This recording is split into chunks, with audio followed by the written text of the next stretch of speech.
사랑하는 성도 여러분, 이 시간은 선의 말씀 10번째 시간으로 사도 바울의 선 2번째 말씀을 증거하겠습니다. 사도 바울에 대한 첫 번째 선의 분야는 한 번 받은 주님의 은혜에 대한 감사가 어떠한 상황에서도 변개치 않았다는 점이지요. 심한 고난과 핍박을 받으면 받을수록 오히려 주님께 감사하는 마음의 향은 더욱 짙은 농도로 아버지께 올려졌습니다. 예를 들어 바울은 복음을 전하다가 옷을 벗기우고 많은 매를 맞은 다음 빌립보의 깊은 감옥에 갇혔을 때도 하나님께 찬미를 올렸다 했지요. 여러분이 바울의 그때의 상황으로 돌아간다고 한번 생각해 보십시오. 주님의 일을 하다 발가벗기운 채 많은 사람들이 보는 앞에서 매를 맞았다고 생각해 보십시오. 여러분들은 그리고 깊은 감옥에 갇혀서 착고에 쇠사슬로 묶인 채 깊은 감옥에 갇혔다고 생각해 보십시오. 여러분들은 하나님 앞에 정녕 어떻게 기도하시겠습니까? 그래도 아버지 하나님 감사합니다. 주님 감사합니다. 내가 이렇게 매를 맞고 피를 흘리고 깊은 감옥에 갇혔사오나 우리 아버지 하나님은 우리와 함께 하시고 주님은 우리와 함께 하십니다. 이런 걸 통해서 오히려 영광 받으시고 수많은 영혼이 구원받을 수 있다면 아버지 오히려 매 맞고 감옥에 갇히는 것이 저의 기쁨이요 감사가 될 것입니다. 여러분들은 그러한 기도를 할 수 있으신지요? 아니면 서운해하고 나는 주를 위해 이렇게 했는데 이런 망신과 이런 매를 맞고 감옥에 갇히고 이런 일을 당해야 되나? 라고 서운한 감정이 드시겠습니까? 이때 바울이 하나님께 올린 찬미는 슬픔과 애환을 담은 노래가 아니에요. 기쁨과 감사로 충만한 찬미였습니다. 그처럼 극심한 고난 중에서도 중심에서 우러난 기쁨과 감사의 마음을 담은 바울의 찬미는 아버지 하나님의 마음도 감동시킬 수가 있었지요. 그래서 사도행전 16장 26절에 보면 이에 호련히 큰 지진이 나서 옥토가 움직이고 문이 곧 다 열리며 모든 사람의 매인 것이 다 벗어진지라 했습니다. 그리고 이 일을 지켜본 빌립보 감옥의 간수가 복음을 받아들여 회개하고 구원에 이르렀으며 그의 가족을 중심으로 빌립보 교회가 형성되었지요. 이러한 사도 바울의 헌신으로 무수한 이방인이 구원에 이를 수 있었던 것입니다. 이런 고난, 이런 매, 이런 감옥에 갇혔던 이 한 사건으로 인해 교회 하나가 또 탄생하는 것을 볼 수가 있지 않습니까? 바울은 이방인의 사도로서 사명에 대한 뜨거움이 한 번도 식어본 적이 없었습니다. 그 사명을 다하기까지 한 번도 뒤를 돌아보지 않았고 사명을 감당하기가 어렵다라는 생각이 단 한순간 스쳐간 적도 없었습니다. 배가 파선하여 조각편에 몸을 의지한 채 깊고 차가운 바닷물 속에 있을 때에도 두려워하거나 낙심하지 않고 그 순간에도 바다처럼 넓으신 아버지 하나님의 마음을 생각하며 주님을 그리워했던 사도 바울이었습니다. 그러니 아버지 하나님께서도 이러한 사도 바울을 영광스러운 자리에 이끄실 수밖에 없으셨지요. 이 시간 지난 시간에 이어서 사도 바울의 선에 대해 말씀드릴 때 여러분의 마음에도 아버지 하나님께 감동을 드릴 만한 지극한 선이 가득히 담겨지기를 주님의 이름으로 축원합니다. 사랑하는 성도 여러분, 사도 바울의 두 번째 선의 분야는 주님의 마음으로 영혼들을 사랑하되 자신을 핍박하는 자들을 위해서도 생명을 줄 수 있는 사랑이 있었다는 점입니다. 주님을 진심으로 사랑하는 사람들은 주님처럼 영혼들도 사랑하게 되지요.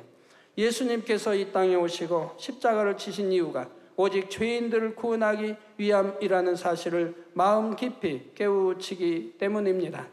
예수님께서는 십자가에 달려 계실 때마저도 자신을 십자가에 못 박는 사람들을 위해 아버지여 저희를 사하여 주옵소서 자기의 하는 것을 알지 못함이니이다 기도하셨지요.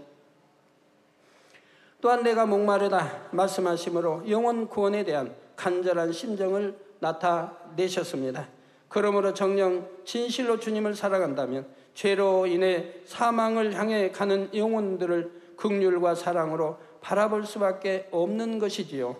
사도 바울도 이러한 영혼 사랑이 얼마나 컸던지 빌립보서 1장 8절에는 내가 예수 그리스도의 심장으로 너희 무리를 어떻게 사모하는지 하나님이 내 증인이시라 했습니다. 내가 예수 그리스도의 심장으로 너희 무리를 어떻게 사모하는지 하나님이 내 증인이시니라. 십자가에 달려 극심한 고통을 당하시면서도 오히려 죄인들을 불쌍히 여기셨던 예수님처럼 사도 바울도 모진 핍박과 환난을 당할 때 자신에 대한 염려와 근심을 하지 않았지요. 오직 주님의 이름으로 세워진 교회와 성도들을 염려했고 항상 마음에서 그들을 생각하며 기도했습니다. 이러한 바울의 심정이 고린도후서 11장 28절 29절에 잘 나와 있지요. 바로 이 외의 일은 고사하고 오히려 날마다 내 속에 눌리는 일이 있으니 곧 모든 교회를 위하여 염려하는 일이라. 누가 약하면 내가 약하지 아니하며 누가 실족하게 되면 내가 애타하지 않더냐 한 것입니다. 그런데 오늘날 주의 종이나 일꾼의 직분을 가진 여러분, 막상 자신과 가족에게 어떤 일이 생겼을 때 여러분의 마음은 어떠했는지요? 내 마음이 충만치 못하다 하여 영혼 관리를 소홀히 하지는 않았는지 돌아보시기 바랍니다. 또 내 가족 중에 문제가 생기면 양떼에게 동일한 문제가 생겼을 때보다 더 애타는 마음이 되어 영혼 관리는 아예 뒷전이 되지 않았는지요? 혹여 여러분에게 이런 모습이 있었다면 여러분은 아직 주님보다 그리고 주님께서 핏값으로 사신 영혼들보다 자신과 가족을 더 사랑하고 있다는 사실을 깨달아야 합니다. 자기 유익을 더 구하고 있다는 사실을 깨달아야 합니다. 하나님이 내게 맡겨주신 영혼이 얼마나 귀중하고 귀하고 귀한 것인데 그러지 아니하고 나에 관계된 내 육적인 것을 더 사랑하고 있다는 것을 깨달아야 됩니다. 하나님께서는 저를 주의 종으로 부르실 때 이런 말씀을 주셨습니다. 내가 너를 3년 연단하였으니 3년 말씀 준비하라.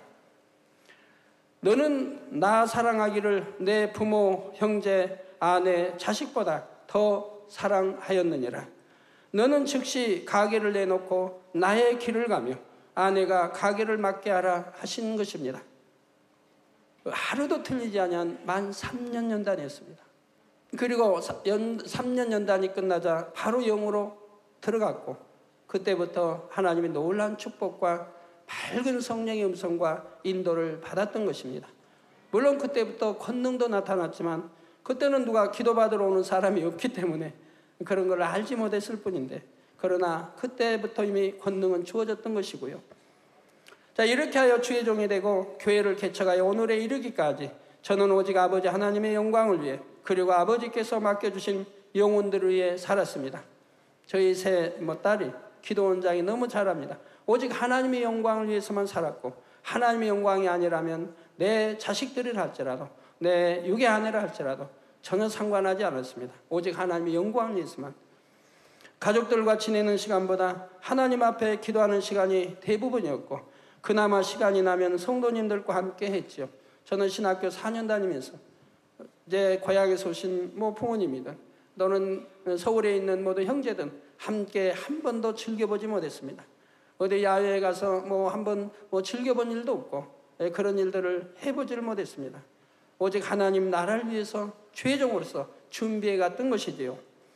또한 양떼들이 건강하고 복된 삶을 살 수만 있다면 제가 가진 모든 것을 다 내어 주어서라도 그렇게 되길 진심으로 원했습니다.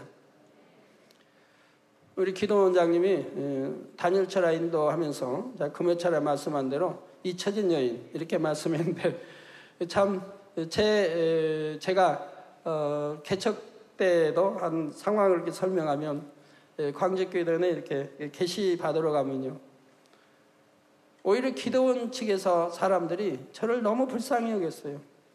매주 기도하러 오는데 거기 그 당시는 이제 돈이 없으니까 방이 있는데 하루에 연탄 한 장을 떼야 됩니다. 돈이 많다면 2장 떼겠는데 하루에 한 탄 연탄 사는 것도 아깝다 이 말이에요. 그러면 24시간에 연탄 한 장을 떼고 있으니 불을 꼭 막아둬야 한다 이 말입니다. 그런데 겨울이면은 그 당시는 골펜 쓰지 않냐고 잉크를 썼습니다. 아침에 되면 잉크가 꽁꽁 얼어버립니다. 혹여 물 마시러 밖에 드나들기가 이제 추워서 쉽지 않으니까 물을 한 대 이제 떠다 놓으면 물이 꽁꽁 얼어버립니다. 그런 추운 방에서 이불도 없이 담요 덮고 그렇게 새우잠을 자고 밤을 치새웠습니다. 그런 날이 하루 이틀 한두 달이 아닙니다.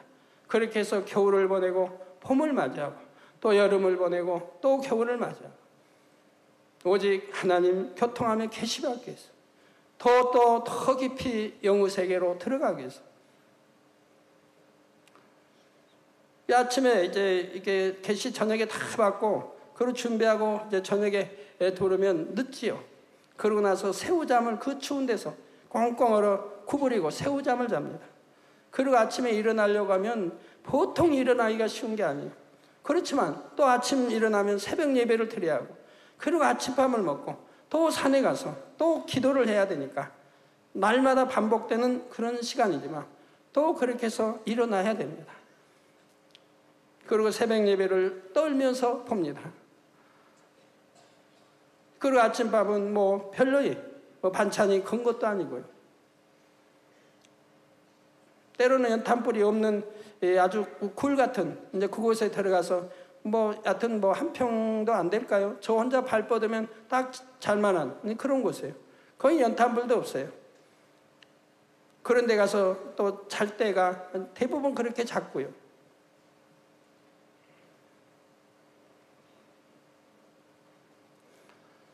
그때는 이제 일요일 예배가 끝나면 봉고로 저를 태워다 기도원에 내려놓으면 봉고는 다시 교회를 위해서 돌아가지요. 제가 내려올 금요일 날 되면 다시 봉고 가서 저를 실어 가지요. 예를 들어 조치원에 다닐 때는 거기서는 기차를 타고 영등포에 내리면 봉고차가 영등포에 대기하고 있다가 저를 싣고 교회로 오고 또 기차를 타고 가고 그럼 기차에서 조치원 내려서 또 걸어가기는 좀 머니까 버스를 타고 또 기도하는 곳까지 이렇게 오고 이런 생활을 또 반복을 했었고요. 강원도로 다닐 때는 또 배를 손수 노를 져서 그 한강을 건너야 됩니다. 누가 저어준 사람 없고 물론 돈을 많이 주고 한다면 되겠지만 그 당시는 그리 못해서 이제 배를 이제 우리가 저어서 노를 저어서 강에 건너가야 되고 끝나면 짐을 다시 다 배에 싣고 다시 노를 저어서 와야 됩니다. 여름 같은 때는 강이 넘치고 물이 얼마나 회오리 치며 흘러나가죠. 그럴 때는 배를 밀고 상류로 올라갑니다. 가에서 그 배를 밀고 올라가야 돼요. 그거 쉬운 일이 아니에요. 그 배에다 모든 또 한 주의 짐을 다 실었어요. 싣고 상류로 한 100여 미터, 한 200, 한 300미터, 한 300미터, 300~400m를 그 배를 밀고 올라가야 돼요. 가에서 끌고 이렇게 해서 올라가요. 가지고 상류에서 저기 이제 맞은배 건너려고 하면 곧바로 오는 배가 떠내려가니까 상류 높이 한참 올라가서 저 밑에 거기를 보고 이제 노를 저어서 가는 열심히 저어가면 겨우 우리가 이제 내려야 할 그 맞은편 강에 도착하는 거죠. 그렇게 이제 여름이 돼서 그렇게 비가 많이 와서 한강 흐를 때는 혼자 그 노를 지어서 건너기가 쉽지 않습니다. 그러면 제가 졌고 또 이기창 집사가 교대로 졌고 저와 교대로 하고 그렇게 해서 노를 저어서 내립니다. 그리고 또 짐을 봉고에 싣고 또 교회로 오다가 여름에 수련회가 있어서 우리 주교사 수련회 거기 왔다면 또 거기 들려서 그들과 예배 드려주고 그리고 교회로 하고 이렇게 하루하루의 삶이 그리했죠. 수년 동안은 잠자리 한번 제대로 발을 뻗고 자질 못했습니다. 그러나 오직 기쁜 것은 계시를 받는다고 하는 것, 성경의 그 어려운 난입구절을 하나하나 풀어간다고 하는 것, 이 기쁨이 너무 넘쳤기에 그런 모든 어려움이 한 번도 이게 어렵다, 정말 힘들다, 내가 이 길을 가야 되나 하는 생각은 품어본 기억이 없습니다. 오로지 계시 받는다고 하는 것, 성경 말씀을 푼다고 하는 것, 하나님과 교통한다고 하는 것, 이 기쁨과 즐거움 때문에 그런 모든 어려움들을 어렵다 생각하지 않냐고 감사하고 기뻐하며 갔던 것입니다. 그때는 돈이 있습니까?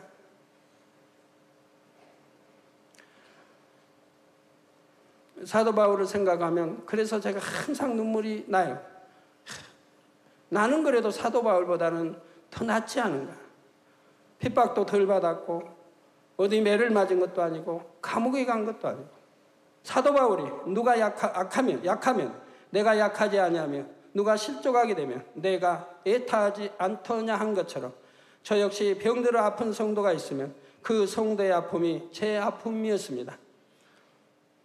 그래서 더욱 간절한 심정으로 기도해 줄 수 있었고 그러면 아버지 하나님께서 역사하셔서 어떠한 불치병, 난치병도 치료가 되었지요.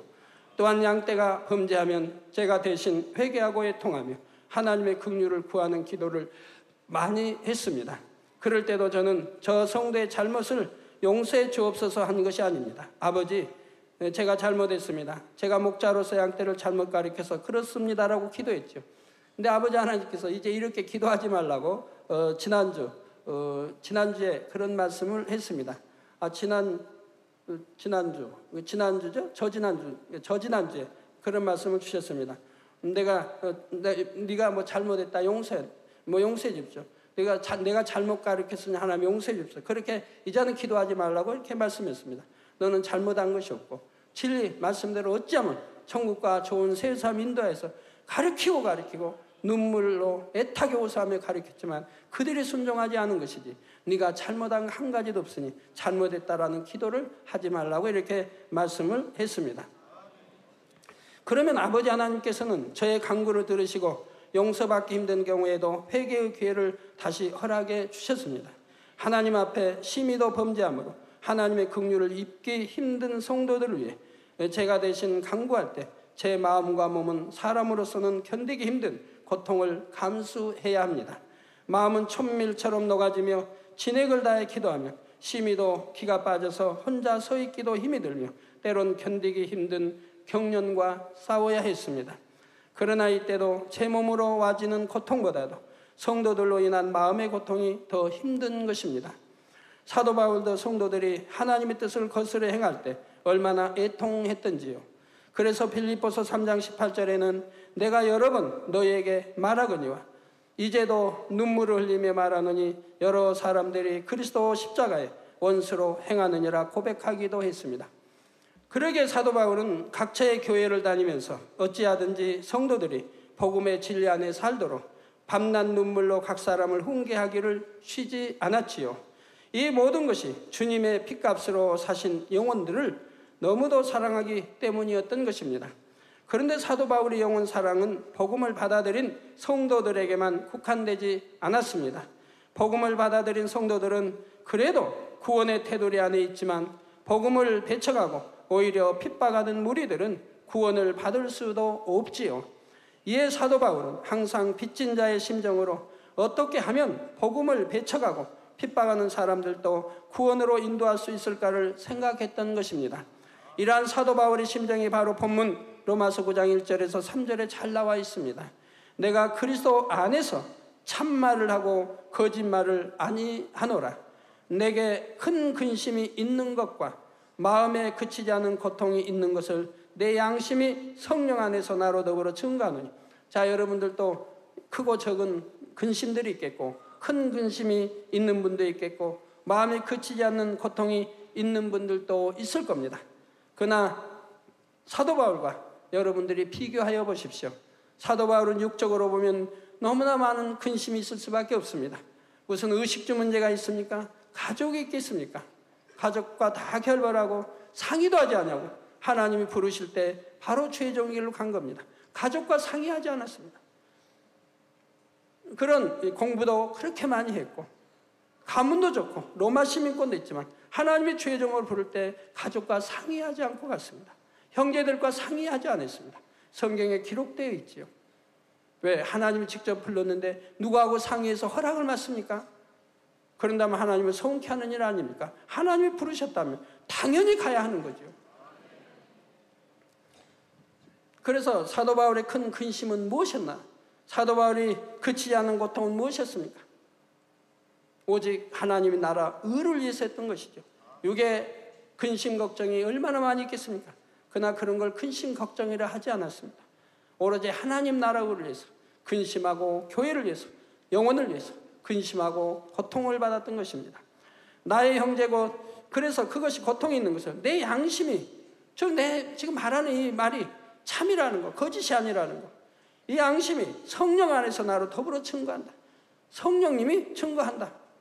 성령님이 내 말이 참이라는 것을 보증한다는 거죠. 나의 형제 곧 권력의 친척을 위하여 내 자신이 저주를 받아 그리스도에게서 끊어질지라도 원하는 바로라 한 것입니다. 여기서 나의 형제 곧 권력의 친척이란 단지 사도 바울의 육의 일가 친척을 가리키는 것이 아니지요. 바리새인이었던 사도 바울이 이방인의 사도가 되어 예수 그리스도의 구원의 도를 증거하러 다니자 이를 심히도 싫어하며 사도 바울을 해방했던 유대인들이 있었습니다. 이런 경우와 저희도 똑같습니다. 저희도 해외 다니면은 어찌하든 해방하기 위해서 우리 한국인의 또 유대인이 그런 것처럼 바로 우리 한국인들이 한국에 하나님 믿는다고 선교사들이 가는 곳마다 해방을 넣습니다. 언론에 해방하고 TV에 신문에 해방하고 가는 곳마다 지금까지 해방받지 않은 곳이 없습니다. 이웃 나라에도 마찬가지고요. 그래서 하나님 일체 그걸 잠잠하게 추진하라고 이렇게 했고, 그리고 한중 문화 교류 이렇게 하라고 했는데 그 하나님 말씀과 반대로 가서 한국에 있는 그 많은 나를 해방을 죽이고자 하는 무리들의 손에 해방을 받도록 내어준 꼴이 되고 말았던 것입니다. 사도 바울을 해방했던 것도 유대인들이고 따라다니면서 해방을 했습니다. 다른 나라로 가면 또 따라다니면서. 사도 바울이 복음을 전하러 가는 곳이면 그들도 따라가서 해방하곤 했죠. 심지어 사도행전 23장 12절 13절에 보면 바울을 죽이기 전에는 먹지도 않고 마시지도 않기로 동맹한 사람들이 40명이 되었다고 합니다. 저보다는 훨씬 적네요. 저는 각 나라마다 얼마나 많이 있는데, 또 한국에도 저를 해방하기 위한 단체가 있다고 그래요. 저는 그분들 알지 못하고 그분들도 저를 직접 본 일도 없겠구만 무엇 때문에 그렇게 하는지. 참, 그러니 사단에 사주받는 사람들 보면 무엇 때문에 할 필요도 없죠. 구약이나 선지자들이나 제자들이나 사도 바울이나 주님이나 그렇게 선한 일만 하셨어도 항상 해방받고 죽이려고 따라다니는 무리들이 있었고 항상 공모하며 죽이려고 했던 것을 볼 수가 있습니다. 그렇기 때문에 영의 세계와 유구 세계가 나눠져 있는 것이고, 유구 세계 어둠이 빛을 싫어하고 영의 세계를 그렇게 싫어하는 것을 볼 수가 있는 것이지요. 사도 바울은 바로 이런 사람들이 구원받는 대신 자신이 저주를 받아야 한다면 차라리 그렇게 되길 원한다고 고백한 것입니다. 이는 악으로 나오는 상대를 위해 자신의 생명도 줄 수 있는 최고의 선을 이룬 마음이지요. 또한 여기서 그리스도에게서 끊어진다는 것은 지옥에 떨어지는 것을 의미하는데, 사도 바울이 지옥의 무서움을 모르고 이런 고백을 하는 것은 결코 아닙니다. 사도 바울도 지옥에 대해 잘 알고 있었지요. 그러면서도 그들을 구원할 수만 있다면 자신이 대신 지옥에 가기를 원한다고 했으니 사도 바울의 영혼 사랑이 얼마나 대단했는지 잘 알 수 있는 것입니다. 이는 죄인들을 위한 구원의 길이 되시기 위해 죄인들이 받아야 할 사망의 형벌을 대신 받으신 우리 예수님의 마음을 너무도 닮았지요. 그러니 아버지 하나님께서도 사도 바울을 사랑하실 수밖에 없으셨으며 천국의 존귀한 자가 되게 하셨던 것이고, 그만큼 최고의 권능을, 이렇게 최고의 선한 마음, 최고의 선을, 최고의 하나님 사랑, 주님 사랑, 영혼 사랑, 교회 사랑, 이런 최고의 마음을 지녔기 때문에 신약 시대의 최고의 권능을 받을 수가 있었던 것이지요. 사도 바울보다 더 선한, 더 하나님 영혼 교회 사랑하는 더 선한 영혼이 있었다고 하면 그 영혼에게 사도 바울보다 더 큰 권능을 하나님은, 주님은 주셨겠죠. 그러나 사도 바울을 능가할 사람은 없었던 것이지요. 구약의 모세를 능가할 사람이 없었고 엘리야를 능가할 사람이 없었던 것처럼, 사랑하는 성도 여러분, 사도 바울의 세 번째 선의 분야는 큰 권능과 깊은 계시를 받았다 해도 모든 영광을 온전히 주님께 돌렸다는 점입니다. 아버지 하나님께서는 사도 바울의 믿음을 인정하사 큰 권능을 내려주셨지요. 나면서 안진뱅이 된 사람으로 일어나 걷게 하는가 하면 독사에게 물려서도 아무 해를 받지 않았습니다. 심지어 바울의 몸에서 손수건이나 앞치마를 가져다가 병든 사람에게 얹으면 병이 떠나고 악기도 나가는 희한한 능이 나타나기도 했지요.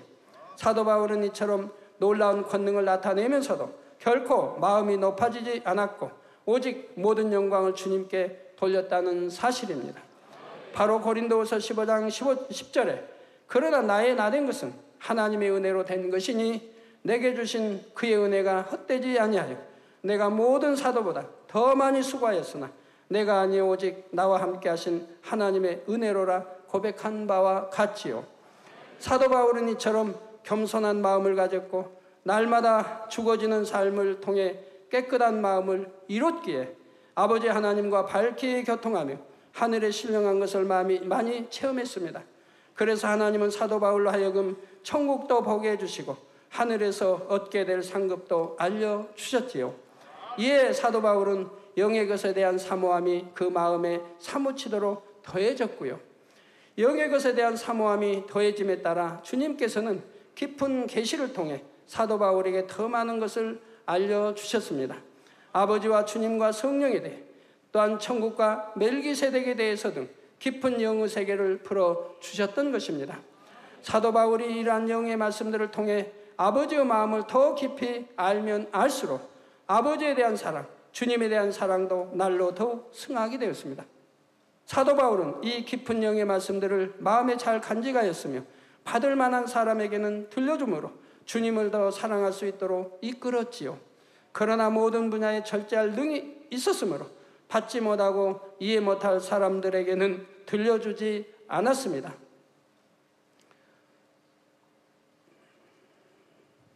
그런데 여러분은 어떤 것 하나를 알면 그것을 인해 전파하지 않았는지 돌아보시기 바랍니다. 우리 성도님들 많이 영안이 열려서 영세계 보는 분들이 많이 있습니다.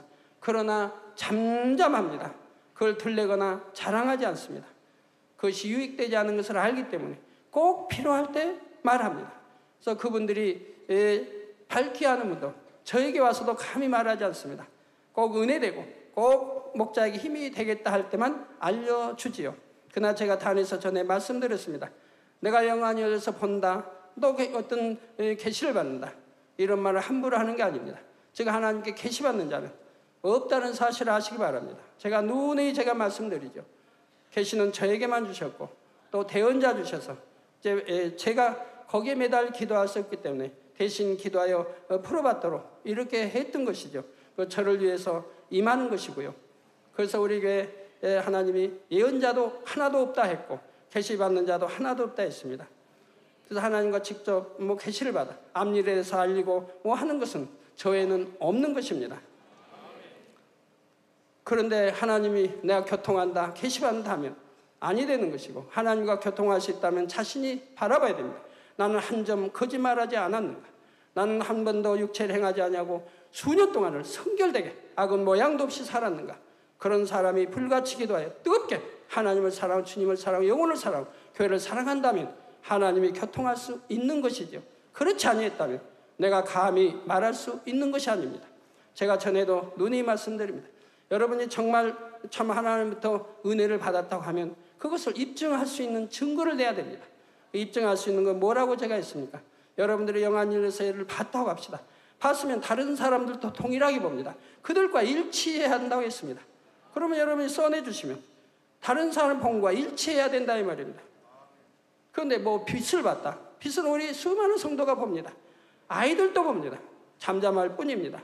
무엇이 멸류관을 봤다. 뭘 봤다. 그건 너나 나 없이 많은 분들이 봅니다. 그건 옛날 이야기입니다. 98년도 이야기입니다. 98년도에 얼마나 많은 사람들이 보았습니까?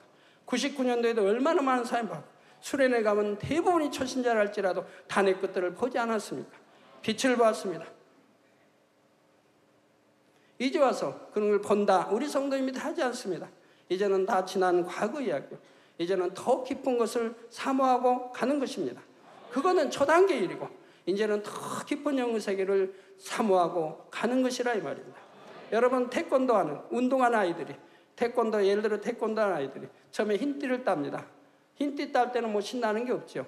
다음에는 이제 시험을 쳐서 이제 급이 올라갑니다. 노란 청띠를 땁니다. 청띠를 따면 좀 어깨에 힘이 들어갑니다.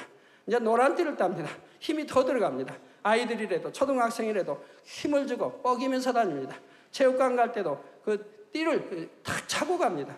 아니면 옷 입을 도복에다가 그걸 띠를 딱 감아가지고 남이 보기에 자랑하고 이렇게 다닙니다. 그러다가 이제 빨간 띠를 따보세요. 얼마나 의시되는가요? 그러다 이제 검은 띠를 따보세요. 그때는 조용해집니다. 이제는 의시되고 이게 아닙니다. 왜? 내게 실력이 있으니까. 남이 인정할 수 있는 실력이 있습니다. 내가 이제 내 자신 인정하는 실력이 됐습니다. 그때는 의시되고 자랑하고 하지도 않습니다. 이제는 조용하게 검은 띠답게 단답게 행동하는 것을 보게 됩니다. 점점 2단, 3단 올라가면 그대는 어디 가서 나 몇 단이다 하지 않습니다. 누가 물어도 삼가 잘 대답하지 않는 이렇게 겸손함으로 바뀌는 것을 보게 됩니다. 그래서 여러분이 본다 하면 그 보는 것이 내가 진정 참인가를 점검해 볼 수는 있다 이 말입니다. 그런다 뭐 다른 보는 사람과 일치한다 이 말입니다. 그리고 결코 자랑 삼아서는 아니 되는 것이고요. 하나님이 주신 걸 자랑하라고 주신 게 아닙니다. 어때하든 하나님 나라에 유익이 되도록 주신 것이지 자랑 삼으라고 주지 않고 또 그걸로 어떤 분당을 어떤 그룹이 형성되도록 하는 것이 아니라 이 말입니다. 잘못 예언받은 자들이 예언을 받아요. 교회마다 예언받는다 하면서 기도 많이 했던 자들 예언받는서 하기 때문에 교회가 파괴된 일이 얼마나 있는지 몰라요. 예언받는다 하면 성도들이 말씀 선포하는 목자를 더 사랑하고 믿고 신뢰해야 되는데 예언받는 자를 믿고 신뢰하고 거기에 가서 늘 묻고 상담하게 됩니다. 그러면 목사님은 허수아비하게 됩니다. 그래서 교회마다 목사님들이 경계하는 것이 예언받는다, 뭐 방언 통회한다는 것을 경계합니다. 그런 걸 못하게 하고 그런 거 했다 하면 그런 또 기도원에 가서 그걸 받았다면 그냥 잘못된 걸 쳐서 그런 자가 생기지 않도록 하는 이유가 교회에 무리를 일으키기 때문입니다. 그러면 참으로 예언받은 자라면 무리 일으키지 않습니다. 왜? 그는 이미 성결되기 때문에 악은 모양도 없이 성결로 들어가기 때문에 하나님 주신 예언이라면 절대로 들레거나 자랑하지 않습니다. 오직 당회자 그 교회 목사님을 위해서 도움이 되는 것이지 양떼에게 내가 예언받았다 해서 예언해주고 그런 것이 아니라 이 말입니다. 우리 교회는 기도 많이 하고 하는 교통하는 분이 있을 때 제가 다 허락해서 하게 됩니다. 왜? 그분들이 들릴 리가 없고 자기 자랑 삼을 리가 없고 오직 하나님 나라를 위해서 교회를 위해서 영혼을 위해서 목자를 위해서 하는 분들이기 때문에 저는 오히려 장려하고 그분들이 어디 초청받아서 이렇게 하면 다 허락하고 오히려 저의 교회에 도움이 되기 때문에 저는 기쁘고 감사한 것이죠. 이렇게 되어져야 한다 이 말입니다. 교회에서 인정을 받고 목자의 인정을 받고 그것이 참이라는 것을 인정을 받을 때 하나님 나라 의를 위해서 여러분들이 쓰임을 받아야 하는 것이라 이 말입니다. 인정받기 전에 이미 들리고 알린다면 이것은 잘못된 것이라 이 말입니다. 그래서 우리 교회는 참 영으로 인해서 어떤 혼란이나 이런 것이 지금까지는 뭐 없어 왔고 물론 앞으로도 없겠지만 혹여 조그만 분야에서 있다 할지라도 그분들도 회개하고 돌이키기를 바랍니다. 그래서 전하는 사람들이 있는 것을 보고 나는 이 마음만큼 영의 깊은 말씀도 들을 수 있고 목자의 사랑받는 자이다 하며 들리는 것이지요. 그런데 자신에게 허락된 것이 아님에도 임의로 알리고 분명 함구하라 했는데도 이를 발설한다면 이는 얼마나 들리고자 하는 마음이 많이 있는지를 깨달아야 하는 것이고 하나님이 기뻐하실 리도 없고 하나님이 주신 것이라면 그렇게 하지도 않는다는 사실입니다. 선한 마음을 가진 사람들은 어떤 깊은 영의 깨달음이 왔다 할지라도 그것으로 들리고자 하지 않습니다. 오로지 영혼 구원하기 위해서 오로지 그 영혼이 잘 되게 하기 위해서. 그런데 악의 모양이 있는 사람들은 어떤 깨달음이 왔거나 환상을 보았거나 다른 사람들은 알지 못하는 비밀한 말씀을 들었을 때 자신을 들리는 수단으로 그것을 이용하는 것을 볼 수 있죠. 근데 그것은 하나님이 주신 것이 아니라는 사실입니다. 하나님은 어린아이에게 칼 쥐어주지 않는 여러분 부모의 마음같이 이제 그만 영에 들어가지 않은 사람에게는 하나님이 그런 은사는 주지 않습니다. 예언의 은사, 방언 통역 은사 이런 은사는 아무에게나 주는 게 아니라 이 말입니다. 예, 영으로 들어간 사람 세상 건 다 끊어버리고 미련도 두지 않고 오직 하나님 나라 교회 목자를 위해서 영으로 들어간 사람에게 예언의 은사가 임하고 방언 통역의 은사가 임합니다. 나는 이처럼 아버지 하나님의 사랑을 받는 사람이요 나는 이처럼 영으로 들어왔다고 하는 것을 스스로 은근히 자랑하고자 하는 이 들리는 수단으로 쓰는 사람들이 있는데 이것은 결코 하나님 나라를 위해서는 그러하지 아니한다는 이 사실입니다. 여러분이 나는 방언 통역의 은사를 놓고 기도합니다 한다면 여러분 자신이 알아야 됩니다. 내가 수년 동안 흠도 없이 하나님 앞에 살았는가? 정말 악은 모양으로 버리고 산 지가 수년이 됐는가? 그런 사람이 수년 동안 기도했을 때 하나님이 비로소 기도에 양이 차면 응답해 주시는 것이라 이 말입니다. 그냥 기도 조금 했다고 그런 은사가 오는 거 아닙니다. 예언의 은사나 방언 통의 은사는 그렇게 쉽게 주어지는 것이 아니기 때문입니다. 성경에도 보면 예언하는 분들, 방언 통해하는 분들이 어떤 분인가 여러분이 아셔야 됩니다. 빌립 집사는 얼마나 선한 사람입니다. 하나님의 사람입니다. 그래서 큰 권능을 받아 행했던 사람입니다. 그의 딸들이 예언의 은사를 받지 않았습니까? 또 예언했던 우리 선지자들 또 제자들이 어떤 분입니까? 정말 하나님 앞에 귀에 크게 쓰임받는 이들이 예언했던 것을 볼 수가 있지 않습니까? 그런데 갑자기 나도 무슨 예언을 한다, 뭐 한다 한다면 그 말이 되겠습니까? 하나님이 저에게 말씀해 주신 적이 없는데. 여러분들의 말씀 하나하나를 얼마나 밝히 듣고 이해하고 양식을 삼아야 됩니다. 자, 그러나 마음이 선한 사람들은 기도 중에 영의 깨달음이 왔다면 그것을 마음에 잘 간직하며 먼저 자신의 마음에 적응하려 합니다. 영안이 열려 무엇을 보았다 할지라도 아버지께 감사하며 더 영으로 정진에 들어가려 하지 자신을 들레는 대사용하지 않는 것입니다. 더 깊고 비밀한 영의 말씀을 듣게 되었다면 주신 말씀을 붙들고 어찌하든 자신이 변화되고자 노력하게 되지요. 사도 바울도 이와 같은 마음이었으므로 어느 누구에게 내가 아버지의 사랑을 받아 이와 같은 깊은 계시를 받으며 아버지와 깊은 교통을 이룬다 하지 않았습니다. 선한 마음에 오래 참음과 절제의 열매가 맺혀져 있었기 때문입니다. 입술의 말 한마디를 할지라도 받지 못할 사람에게는 주지 아니하였고 능히 말할 수 있는 사람이라도 혹여 실족당할 사람이 있을까 하여 절제했던 모습을 봅니다. 그래서 고린도서 12장 1절에서는 무익하나마 내가 부득불 자랑하노니, 이게 자랑은 유익이 되지 못하지요. 그래서 무익하나마 내가 부득불 자랑하노니, 이게 무익하지만 부득불 자랑할 것도 있는 거지요. 부득불 자랑하노니 주의 환상과 계시를 말하리라 하면서 천국에 이끌려 다녀온 것을 말씀했지요. 그런데 이어지는 고린도서 12장 5절에 보면 내가 이런 사람을 위하여 자랑하겠으나 나를 위하여는 약한 것들 외에 자랑치 아니하리라 말씀하셨던 것입니다. 바로 자신이 다녀온 천국에 대해 알려주므로 성도들에게 소망을 더해주길 원하되 자기 자신을 자랑하고자 하는 마음은 추호도 없음을 표현한 것이지요. 또한 사도 바울은 자기 혼자서 그러한 영의 것을 터득할 수 없음을 잘 알고 있었습니다. 오직 보혜사 성령의 역사로 인해 그 모든 깨달음을 얻을 수 있다는 것을 알았기에 사도 바울에게는 성령에 대한 마음이 각별했지요. 내 스스로 기도하여 깨달았다고 생각지 않고 오직 내 안에 계신 성령의 역사로 된 것임을 늘 중심에서 인정했던 것입니다. 그런데 성도님들 중에서는 혹 내가 기도해보니 이렇더라, 내가 마음에는 그렇게 주관되지 않는다라는 식으로 너무나 쉽게 말하지 않았는지요. 물론 성령의 음성과 주관과 인도를 받는 것은 하나님의 자녀라면 당연히 있어야 할 일입니다. 그런데 그것이 아니라 마치 자신은 특별히 영으로 뛰어난 것처럼 들려고자 하는 마음에서 그렇게 행동하지 않았는지 돌아보시기 바랍니다. 또한 목자에게 기도받은 손수건을 얹고 기도하여 환자가 치료받는 것을 간증할 때에도 온전히 영광을 하나님께 돌렸는지 아니면 자신을 조금이라도 들리고자 하는 마음이 있지는 않았는지 살펴보시기를 바랍니다.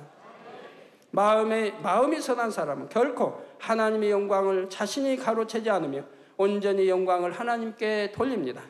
그러한 영광의 도구로 자신이 쓰임받는 것을 오히려 민망히 여기며 감사할 뿐이지요. 우리 안혜자 원사님 지교에 초청받아 10년 기도해 주기 위해서 지교회들 여기저기 다니지요. 또 우리 성도들 모임에 다니죠. 한 번도 저에게 허락받지 않고 간 적이 없습니다. 반드시 저에게 허락을 받고 또 결제해서 갑니다. 우리 교회 모든 행사가 다 결제해서 이루어지는 거예요. 여러분 몇 명이 모여서 야외를 가도 반드시 결제해서 가는 겁니다. 결제 없이 가진 않는다 이 말입니다. 여러분 무한 단물터를 6월부터 7월 수많은 성교의 교구 같지만 결제 없이 가는 것이 있습니까? 모두가 결제해서 간다 이 말입니다. 차량 하나가 운행되어도 서울은 허락되었지만 서울 외곽지대를 갈 때는 반드시 결제를 받고 갑니다. 그리하고 반드시 그것이 지킴을 받는다 이 말입니다. 결제 없이 갔을 때 어떤 사고가 돌발한다 이 말입니다. 전에 우리 성교원이든가요? 아동주일학교든가 아주 오래전 얘기입니다. 90년대에 저에게 결제받지 않고 허락받지 않고 저기 여기입니까? 에버랜드 거기가 한번 간 적이 있습니다. 그래서 거기서 바로 필리핀의 학생 하나가 사고 당하지 않습니까? 그만 타는 거에 떨어져 가지고 다리가 부러진 일이 있지 않습니까? 그래서 알아보니 결제 없이 갔더라 이 말입니다. 그러나 모두 결제 가는 것은 하나님이 결제한 것 같기 때문에 지켜주시고 보장해 주신다 이 말입니다. 그래서 교회 크고 작은 행사든 무엇을 하든 여러분 명절을 이제 공휴일을 맞아서 어디에 이제 토요일 아니면 공휴일을 맞아서 그때 여러분이 성교회든 각 여러분별로 어디 전도를 하게 됩니다. 그러면 전도 가는 것도 전부 결제해서 갑니다. 결제 받지 않고 가는 성교회든 어디 없다 이 말입니다. 이것이 교회 질서라 이 말입니다. 크고 적은 모든 일, 성도 몇 명만 모여서 이렇게 움직여도 반드시 결제해서 가는 것이라 이 말입니다. 또한 자신의 능으로 되는 것이 아님을 중심에서 깨닫고 인정하기에 전적으로 하나님만을 의지할 수 있고 더욱 담대해질 수도 있습니다. 그러므로 선한 사람이 육으로는 연약해 보일 수도 있어도 영으로는 오히려 강하고 담대하고 능력 있게 된다는 사실입니다. 사도 바울도 자신의 의를 철저히 깨뜨린 후에는 아무리 크고 놀라운 역사를 베풀어도 늘 중심에서 이것은 내가 한 것이 아닙니다. 나는 아무것도 할 수 없으되 아버지의 능력으로 할 수 있었나이다 라고 고백했지요. 우리 아프리카 정명 목사님 늘 제가 말씀드리는 이유가 그것입니다. 그분은 항상 그렇게 수만 명 모여놓고 수만을 치료하고 수많은 지교를 세워도 한 번도 내가 했다 하지 않습니다. 오로지 하나님, 주님, 목자에게 영광을 돌리는 것입니다. 그리고 항상 감사의 편지 한 주도 빼지 않고 보냅니다.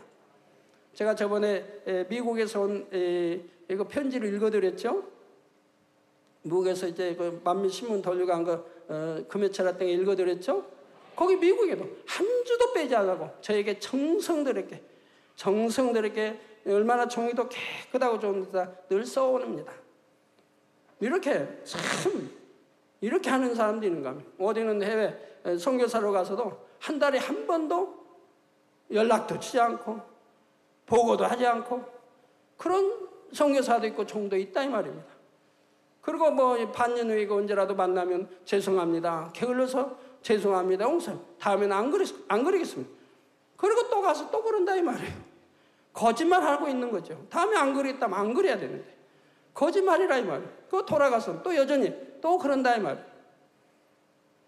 그러나 어느 종들은 수년이 지나도 병디함이 없이 매주 바쁜 중에 정말 시간 없는 중에도 꼭 목자의 글을 올려서 선교 보고를 하니 얼마나 하나님이 기뻐하지 않으시겠습니까? 얼마나 기뻐하시겠습니까? 그래서 이렇게 놀라운 역사를 사도 바울로 베풀어도 내가 한 것이 아니요 아무것도 할 수 없으되 아버지의 능력으로 할 수 있었나이다라고 고백하지요.